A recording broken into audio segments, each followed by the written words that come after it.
Hello everybody, welcome to our seminar today. The role of teachers and trainers we want to talk about. Just briefly looking back what we did in the last seminars. We talked about the training logbook, how important it is to write down and document what you are doing and to see what needs to be done during your education time. We talked about it's important for the in-company trainer to have regular meetings with your apprentices, just to talk what's coming and also to have a reflection what was done. We talked about safety, how to behave right to avoid accidents, how to use tools right to avoid injuries. And we talked about how to handle with tools, being responsible for own tools and responsible for shared tools. Also we talked, and that's where we want to continue today, we talked about different goals that you have and the apprentice maybe has. We talked about views and so on. So let's start in our seminar today. We show you now a picture and you see some donkeys there. Two donkeys are connected with a rope. You see they are pulling on different sides. They try to reach their goal, to reach their food, and they're pulling stronger and stronger. Finally, they are not reaching their goal. Either the left one, either the right one. No one is achieving its goal. So they think about what to do. Clever donkeys, they decide, let's go first to the one side and share the food there, and then go to the other side and share the food together there. What is this picture saying to you? Is it in relation to your work maybe? Maybe in relation of your family? Look at the work with young people. Look at the work you as an in-company trainer with your apprentice. Your apprentice may has a specific goal or something that is up in his mind as he comes in the morning to the company, and maybe first he wants to have a coffee, but you say no, we have to go, we're in a hurry. So you want to pull him to go doing the work, and he is pulling towards the coffee machine to have a coffee first. So what to do? If you pull and pull, you won't reach your goal, or if you reach it, your apprentice won't be really motivated. So what can you decide? How can you act? What's a compromise maybe for you and for your apprentice so that both of you are happy in the end? Many times during the day you have situations like that. Some are smaller, others are bigger. Always have this picture in mind and try, as far as it's up on you, to find a solution for both of you. If you think about a main goal for your apprentice for the whole period of training time, what could be the main goal for you as the in-company trainer, for you as the company owner? What comes up in your mind if you think about a main goal? Maybe it's just really close that you say, of course, I want to finish successfully with my apprentice this training time. I want it is successful and maybe graduate really good with a good mark. Maybe another goal is that you want to help a young person to develop its personality, to grow and be mature after the training time growing in the training time. Maybe one reason could be fighting poverty, because someone is joining in a DVET training and had no other chance to start into a job because the school marks are not good enough to go to university, or the parents don't have enough money paying a university place. So maybe the dual training is a way out of poverty.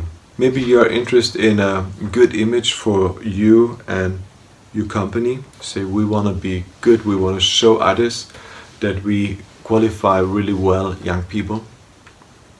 Maybe you want to have a certificate, #1 company in the country in DVET. Maybe. One big goal, I think, in the dual vocational education training is to have a qualified employee after the end of the training time. In Germany, it's really important for companies to qualify their own staff for the future, because the market is so empty of good qualified people, so they cannot just go on the employer market and find someone else there who's qualified and motivated. So companies really are keen to train their own people. Of course, it can happen that they go afterwards to another company, but it's a bit also up on you how you treat the people, what you offer them after the training time, how they can maybe develop afterwards in the company itself, how the conditions are, payments, and so on. So for me, there's this big goal I would mention for the company, to have this mature, qualified young person, motivated, working in the company, making its way, and overtaking responsibility for other people in the company. According to the overarching goals, the main goals that we just considered, we have some other thoughts who are connected to that. What is to be learned to reach this goal or these goals? What is to be learned? And why is it important for reaching this goal? Who is learning? Who is the apprentice? What's his personality? What are his needs, strengths and weaknesses? And who is teaching? The in-company teacher, in-company trainer. Who is teaching? How can we bring this together? How can learning, how can teaching work? I show you a triangle with 3 different positions. So on the one side you have the teacher or the in-company trainer. On the other side you have the apprentice or student, and then on top you have the subject. And you see those 3 are connected with each other. They cannot live with the other one. They're always in relation with each other. Let's make an example. You as the in-company teacher, in-company trainer, you think about yourself. You start in this new day, joining with your apprentice, meeting with him, and you know about yourself, hey, this is a good day for me, or it's not so good, because whatever happened, you're not feeling well, you're a bit sick, or something that made you angry on this morning. So just start with yourself and look, how do I feel today? What do I think? And what are my emotions maybe? Then you look at the apprentice and you say, again, he is too late this morning. Why is he always too late? It's not the first time, it's not the second time, it's the 3rd time already in this week. So, and you see there's some emotions coming up in you towards the apprentice. You're not really good to connect with him on this morning. So, and I believe you have a bad morning and your apprentice is not really good. he's not on time, you don't feel so good to teach this morning whatever, welding, wood cutting, animal slaughtering, whatever. So you're not really in that mood. And we try with this picture to understand, how do I feel, how do I connect to the other one? So that's the horizontal line. Let's look to the vertical perspective to the subject. Let's say you are cutting food on this morning, okay? So you want to teach your apprentice how to really cut food, meat, let's say meat, cooking for the afternoon. You're working in the kitchen, you're in company trainer for cooks, and on this day it's cutting meat. You show your apprentice. So for yourself, the relation to the subject cutting meat is maybe not so positive, because you don't like meat so much. You like more the vegetables and fruits. But you have to show your apprentice cutting meat, because it belongs to the training of a cook. He needs to know how to cut, and you know also how to cut, but it's not your favorite. But in a way, you need to find an opinion to teach your apprentice really well the things he has to learn. For example, in our case, cutting meat. On the other side, your apprentice he has a relation to the subject of cutting meat, because maybe he's already a bit skilled. Maybe he comes from a farm and he knows how to maybe slaughter animals. So he's more connected to the subject. So you can use this knowledge and the skills your apprentice already developed towards the subject. So it's about reflecting yourself. How are you connected with the subject? And also to see at apprentice, how is he related to that subject? And can you use these skills he has already? Or do you see there are some rejections maybe, and you have to build bridges for the apprentice towards the subject of cutting meat, let's say, and so that he can get into that skills, that he can train the skills that he needs. So you see there is a tension between those three parts. You have to be aware of that, and you have to deal with these tensions. On the didactical side, you have to think about, there's a lot of information, there are a lot of things you can share and train with your apprentice.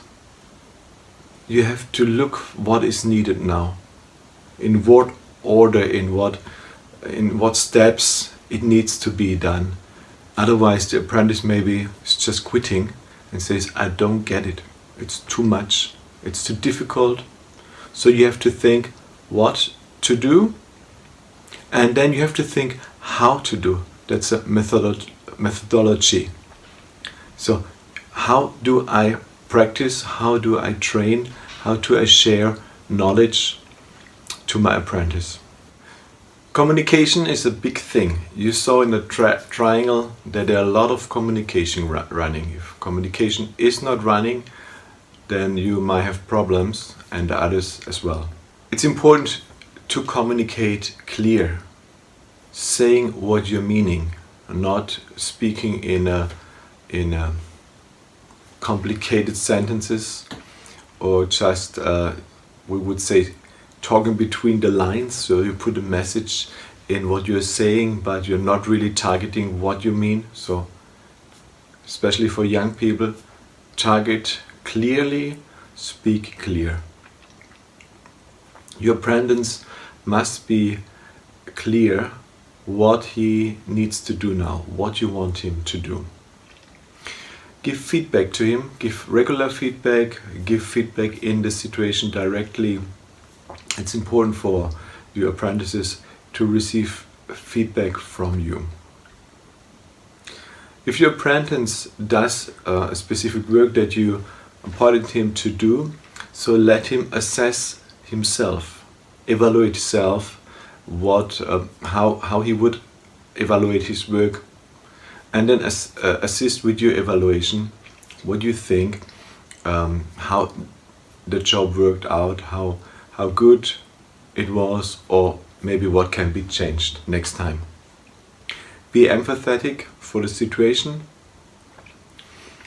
Give praise and show appreciation and understanding, maybe also for things that didn't work so well. And of course, sometimes you have to criticize things, maybe in the attitude of the apprentice, or maybe in the work result he's offering. But address it straight and say directly, understandable, what you mean. Be politeful. Yeah, and always remember, you are the role model for your apprentice. You are the one where they will talk years later on about you. So, and you have the possibility to give a good role model for them, or maybe a better role model.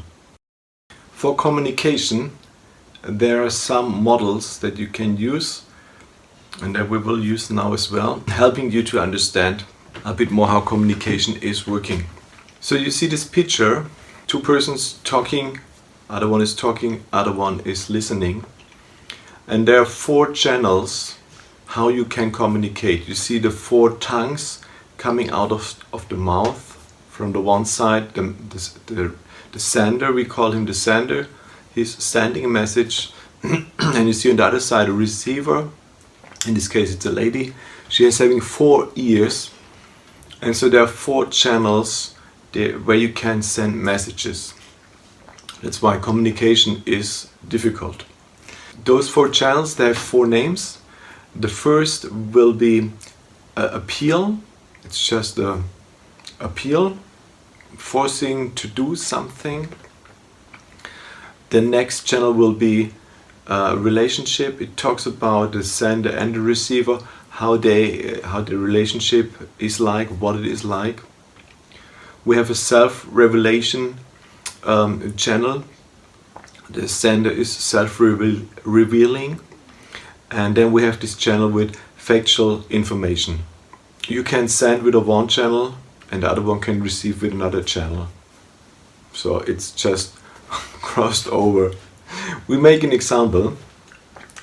Just think of a couple sitting in the car and waiting in front of a traffic light, a red traffic light.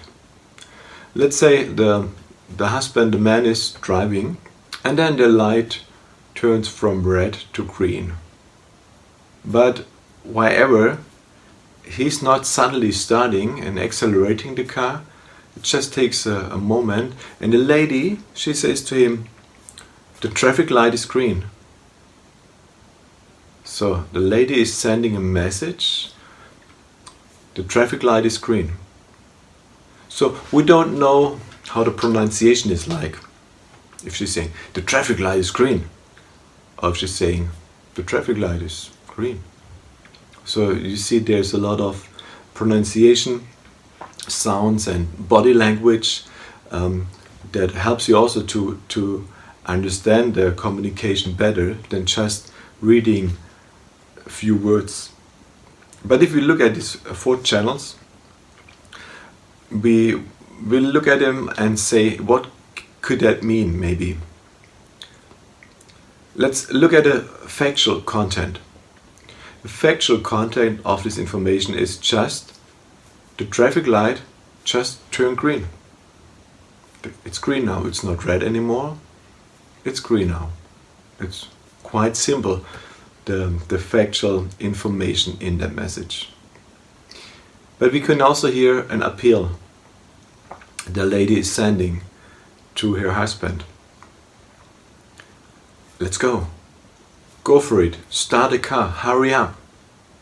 Okay, it's an appeal to do something. Maybe this receiver is hearing this message as an appeal.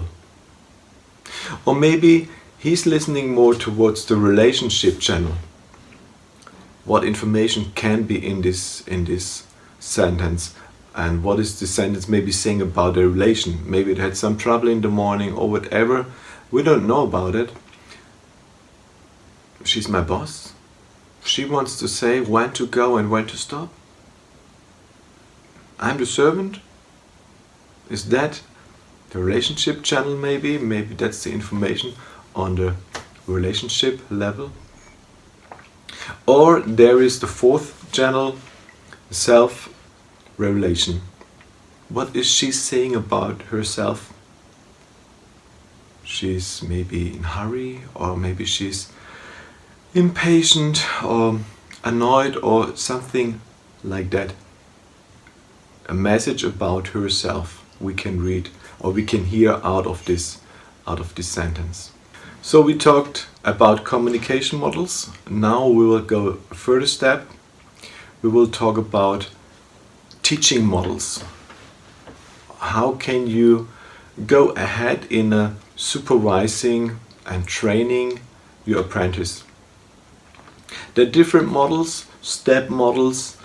We choose one here in this example, but like I said, there are others, and there are also even more steps, as you will see, that we just show you in this step model. So if you want to train something to your apprentice, you have a goal that you want to reach, and you have a starting point where you are right now. So first step can be you're telling your apprentice what to do. So let's take an example. Let's say cutting wood. Okay, there's a piece of wood that you have, and you have a tool to, however, cut this piece of wood in small parts. So you're telling your apprentice what to do. You tell your apprentice what is important to look at, and you tell your apprentice how to use the tool. And maybe you stop now and say, yeah, but there's something else I can do before I tell my apprentice what to do. I can ask him, have you already experienced with this tool? Have you already experienced with wood? Did you ever do before something that was similar with this, what I'm showing you now? So this could be even a first step before I'm telling. But we go further. Okay. However, the experience are, I will show my apprentice how to cut this wood now. So I'm showing. Next step will be handing it over, encouraging my apprentice to do the same.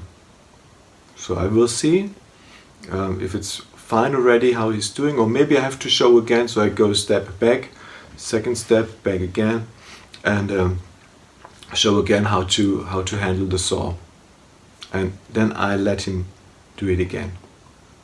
So after a while I just observe, or I'm doing something else, coming back, and we're looking at the work he is doing or he was doing. So we review, we're in a review progress. How is the result? How was it working? Something else maybe we have to change. So we'll ask questions also. How did you feel with it? How were you experienced? And so on. We keep going on this their way, always to reach a higher level. Learning by teaching, learning by doing. There's a saying of Albert Einstein. He said, learning is experience.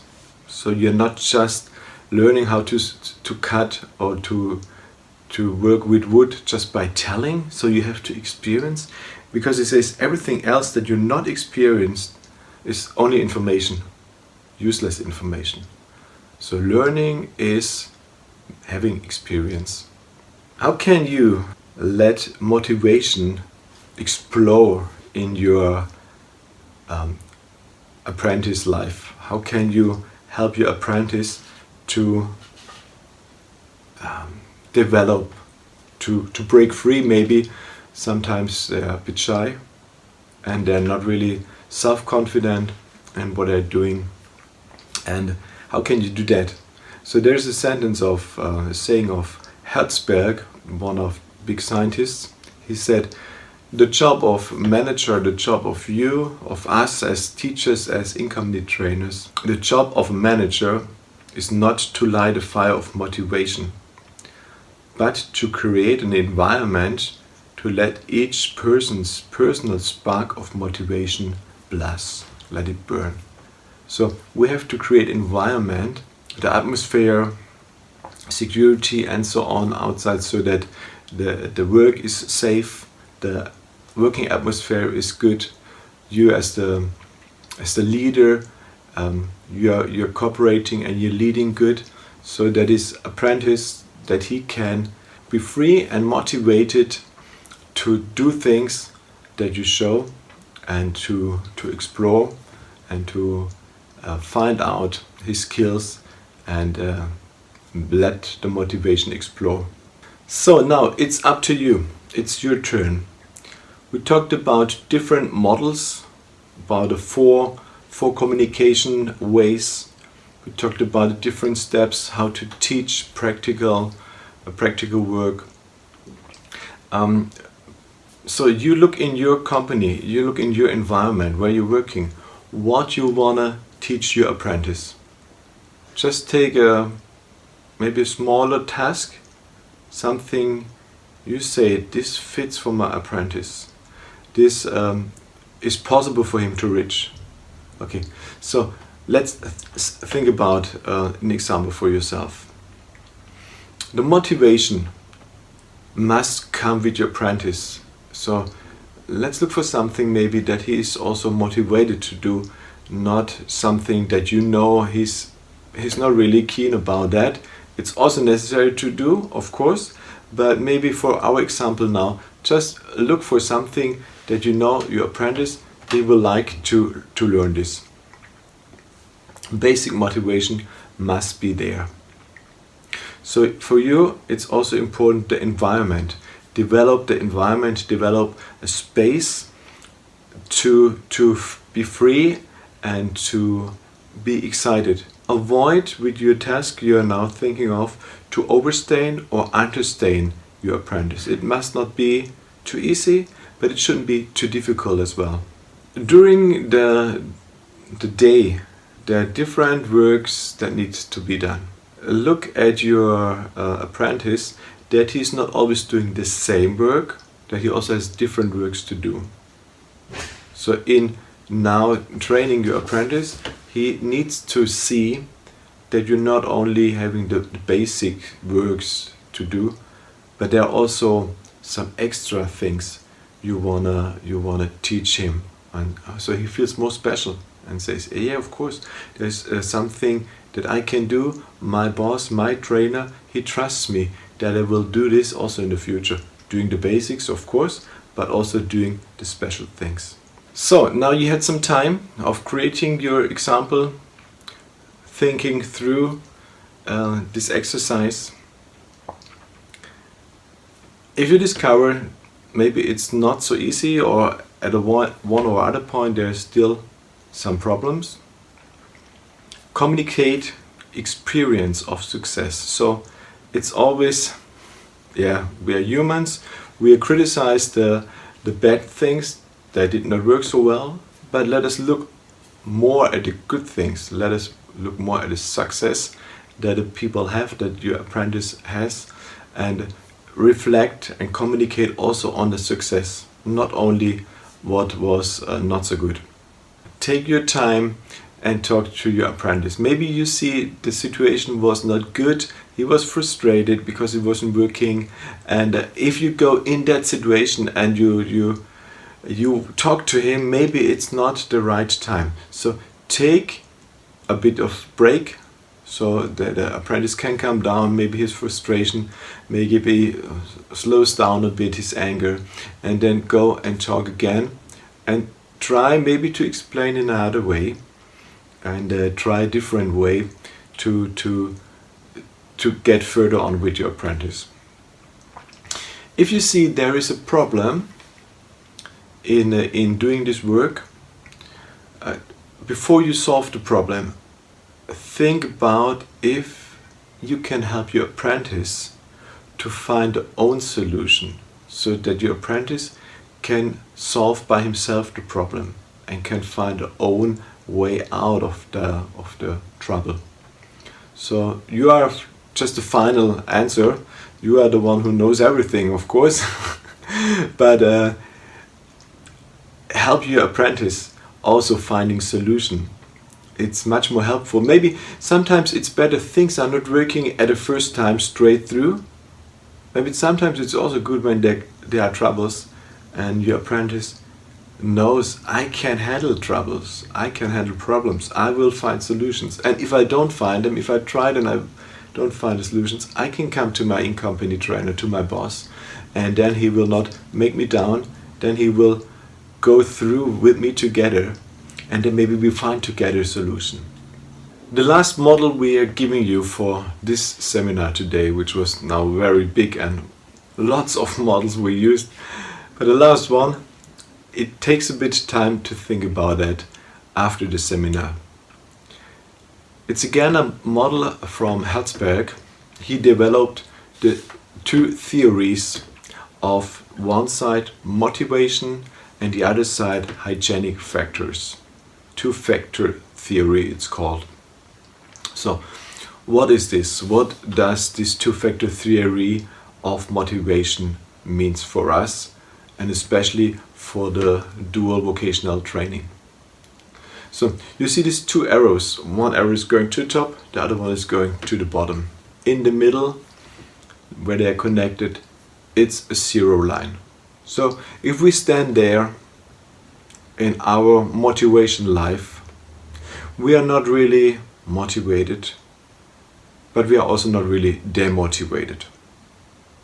So if you look at the sentences, at the words which are mentioned in the arrow going downwards, you see bad quality of supervisor, your payment is bad, maybe your job is not really secure, you don't know if you still have work tomorrow, the policies of your company are not really fine for you, and so on. Relationship, working atmosphere is bad in your company, and you go down and down, you always get more demotivated. So all these factors on this side, on the lower side, they bring you to more demotivation. So we come back to our zero line. We are not demotivated and we are not really motivated, we're just neutral. So if we want to be motivated, if we want to motivate others, there are some points we have to look for. The job, is it an interesting job or is it a boring job? So if it's interesting, I get a bit more motivated. Is it something where I can grow personally? Is it something that I can develop myself? So motivation is rising. Opportunities, possibilities in the future. Do I have responsibility for what I'm doing? Is it recognized what I'm doing? And so on. Achievement. And you see you're going up and up. So motivation is rising. In our lives, in our work life, in your work life, and especially for the DVET, look at the circumstances of demotivation. Try to reduce the demotivation factors as far as it's on your side. Maybe some things you're not responsible for and you cannot influence them. But the ones you can influence, try to eliminate them so that you come to this zero line. And look on the motivation factors. What can you do that your apprentice, that your staff member, that they are motivated, that are more motivated. Sometimes you still have demotivation factors, of course. Sometimes they're just there, but try to have more on the positive side. Try to have more on the motivation side. And I think that will help you in your dual vocational training, in teaching and training your apprentices, and it will help you in your general work life, always to think about this model, the lower arrow and the top arrow leading up on a higher level. Thank you again today for joining this seminar, and I hope you will have lots of information that you can use starting today. See you next time.